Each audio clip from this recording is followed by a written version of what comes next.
Hi, this is Frank for Walking for Health and Fitness, and today's weekly walking tips and inspiration will cover message from Frank. We'll start off. We'll have our inspirational message number one. We'll have our walking tip number one, and that's walking in cold weather, dressing in layers, and knowing the real field temperature. We'll follow that with a little bit about today's background image. We'll go to walking tip number two, and that's 4 tips to improve your walking experience. And then the walking news feature, the exercise prescription and your health. We'll have our inspirational tip number 2. And then your next step. We'll finish this off. So new kind of order from last week's episode. Repetition and routine allow our imagination to flourish. And that's a quote by Haruki Murakami, and he's a writer. And this ties into what I talked about last week, which was that having a get out the door routine in order to help you quickly get on with your walking exercise. Now, if you don't have to think about what you need to take with you when you get out and walk, especially now in the colder weather when you need more layers and more clothing to just enjoy the experience better. If you don't have to think about it, if it's just automatic that you get out the door and get into the mindset of enjoying the walking experience, then that routine will help your imagination to flourish.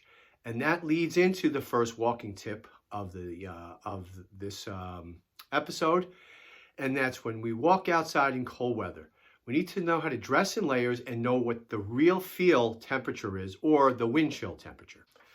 So if you live in a colder climate like I do, I'm in North Jersey here, December is a time when, the winter starts. It starts getting colder. It starts getting darker sooner, and knowing how to dress for this doesn't mean, having cold weather doesn't mean you have to stop walking outside.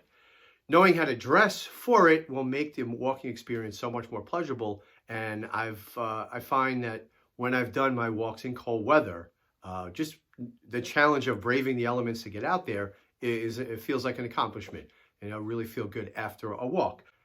From my book, Walking for Health and Fitness. This tip comes in as to my rule of thumb, and that's dress as if it's 10 degrees warmer than the wind chill temperature. Now, some weather apps call this the real feel. Basically, when you combine wind and cold, you get the wind chill temperature, all right? And effectively, the wind lowers how it feels on your body. Now, this is key. If you dress, you want to dress as if it's 10 degrees warmer than that real feel. But if you for example, let me go back to this. If it's 32 degrees outside, right, and there's a 10-mile-an-hour wind, then the real feel will be 23 degrees. That's the number that you have to know. So if you take my advice and dress for 10 degrees, as if it's 10 degrees warmer, because your body heat and movement will make up that 10 degrees. If you dress for only the temperature, so temperature's 32, if you dress as if it's 42, okay, but the real feel is 23, you are 19 degrees underdressed. This is the difference between a comfortable walk and a really miserable walk. So keep that in mind. So beware of the wind chill factor, okay? In the description is a link to the National Weather Service and the wind chill factor. You can either see that on your app or go to the website and they'll have information about that. Very important to know that temperature before you go out and walk. So when you dress for the cold weather, you want to keep 3 things in mind. You want to keep in mind the base layer, the middle or insulation layer, and the outer layer. So the base layer is that goes against your skin. You want to have a synthetic material, something that's going to wick away any perspiration. Okay, so something really thin like a synthetic fabric or even wool will work for that purpose. Okay, and again, you want to avoid any kind of cotton material, which once it gets wet, it's very hard. It doesn't dry very quickly. Okay, and it could make it walking miserable. The second layer, the middle layer, is the insulation layer. This is where you're going to wear something heavier. Right now I'm wearing this Eddie Bauer fleece sweater, the half zipper. This works well. It's thin. I was outside walking today. It was about 40 degrees when I got out there, and I hit some wind chill stuff, probably put it into the 30s. I also, one of my favorites, this Irish sweater, I have to show it. My mother-in-law bought it for me from Ireland. It is phenomenal in the coldest weather. I put that thing on, and that's my insulation. I'm good to go. And then your outer layer should be something that protects you against the wind. It could be a real heavy coat as long as it protects the wind, or it could be something as simple as a windbreaker, because all that outer layer needs to do is to keep the wind off of you. If you're walking and you feel a chill on you, especially in your core, you need to address that immediately by zippering up, adding more layers, whatever you need to do. Okay, so acclimatize yourself towards the cold weather. So begin with short walks at first. The short walks will just get you used to being outside in those colder weather, and then gradually increase your intensity of your walks and the distance of your walks. Now, when you walk outside in cold weather, you need to drink as much water as you do when it's hot out, because you do perspire, and having the added layers of clothing will cause your body to heat up, just as if it was, 80, 90 degrees outside. Okay, so carry a water bottle, again, from my first episode, put it in a backpack, and your pack will have a whole bunch of other items in there to make you walk more comfortable. Keep your head and neck covered. Okay, so whatever you wear around your neck, and this is a hooded fleece called a balaclava. This also has a mask. It's actually pretty cool, and it's great in the wintertime. Having this around your neck, you can loosen it to release any heat. If you get too warm, heated up, which you don't want to do, just open it up a little bit, and just like a chimney, the heat will escape. So you can regulate how warm and cold you are, okay? Other things you want to have are gloves, obviously. If it's really cold, get mittens. Keeping your fingers together, the mittens will keep your hands warmer. Let's see, wear a hat, okay? The balaclava flips over your head. You can wear that. That'll also keep your head warm. And lastly, take note of what you wear, because if you're going to plan to be outside often, this is another thing you don't have to think about. You know that if it's 40 degrees, you know exactly the clothes to wear. If it's 20 degrees, you know that you're not wearing the 40-degree clothes, you're wearing your layers for the 20-degree weather. So keep that in mind. Keep notes. So for this episode, and as this evolves, I'll be changing the show a little bit. I started with the rundown at the beginning. I hope that works better. If you like the show, if you like what I'm doing, please consider subscribing to this channel and click the notification bell, so anytime I update my YouTube channel, you'll know it and you can check out my videos. New feature, and that's today's background image. And this comes from one of my long walks where I live in North Jersey, and I go from the Franklin Lakes Library to the Ramsey Starbucks. It's a 5-mile walk to the Starbucks. Along the way, I pass through this street, which I just love.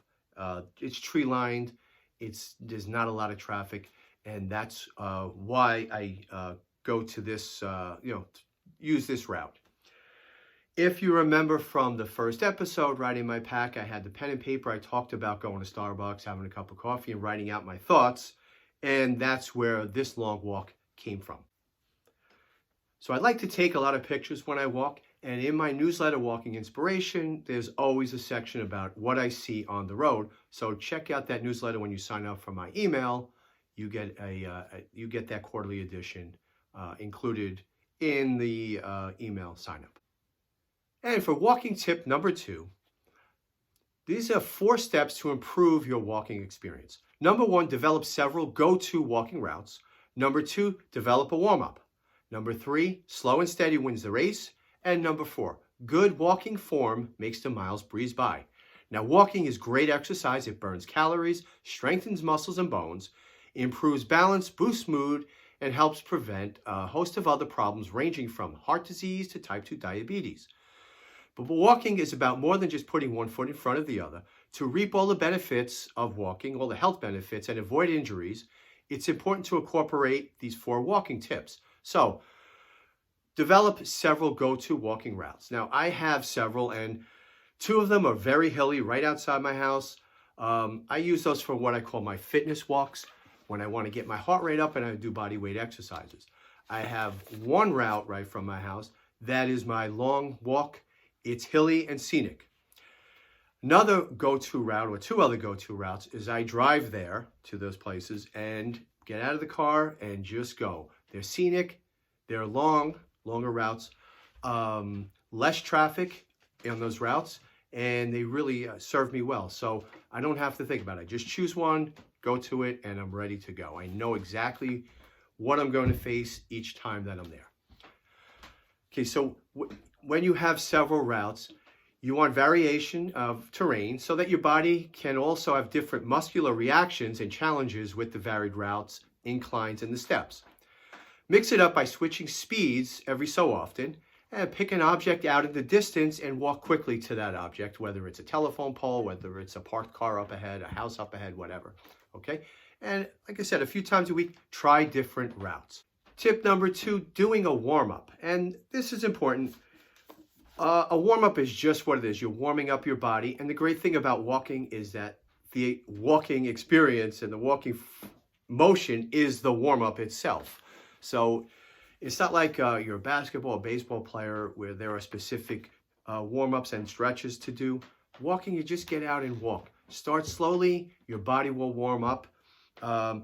If you need to do something beyond that, okay, you could do a short routine really that focuses on your legs, your hips, and your back. In the videos here that I've done previously, you can check them out. One is tired leg relief, but it really serves as a great warm-up and is a good story in the video about one of my cross-country runners. And the other is how to relieve back tightness, but again, that also stretches the back and your lower body. So those two videos, if you watch those, they'll really take care of your warm-up. Also, my book, Fitness Walking and Bodyweight Exercises, has a great warm-up routine. One thing to remember, you do not want to stretch before you are warmed up. Okay, it's that simple. You don't want to stretch cold, tight muscles. It's better to stretch at the end of your walk.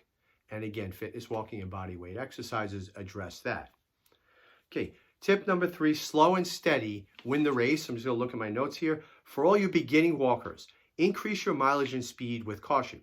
Now, when you start a new routine, even if it's only a walk, it's important to ease into it.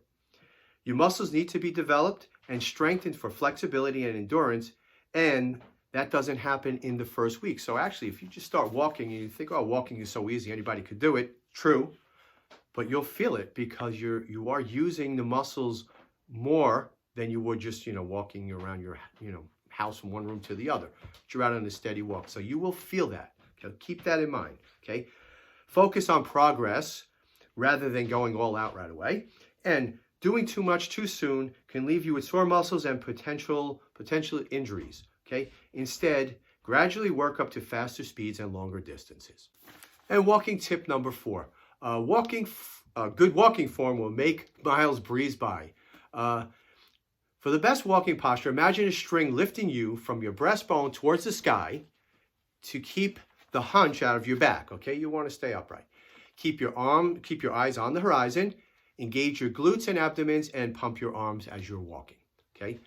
Walking is a safe and effective workout if you take the time to prepare and avoid these common mistakes, okay? Correct walking form. This video will have more about the correct walking form. The link is in the description.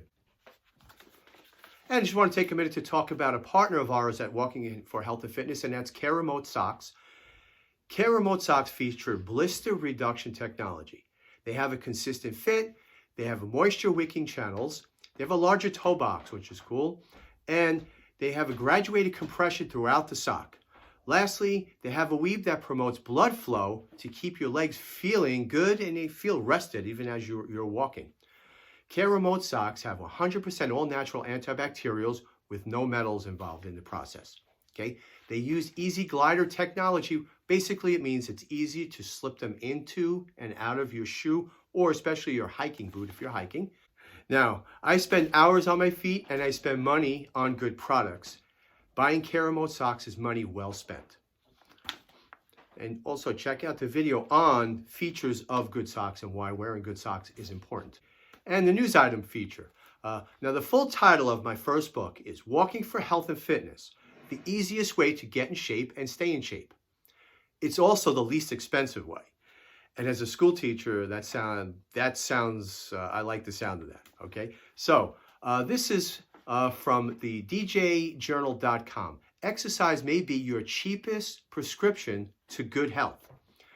Now, this is from the article, Exercise Prescription Have Been in the News Lately as a Treatment for Depression and Anxiety. Researchers Jasper Smith and Michael Otto advocate exercise prescription complete with specific doses of activities.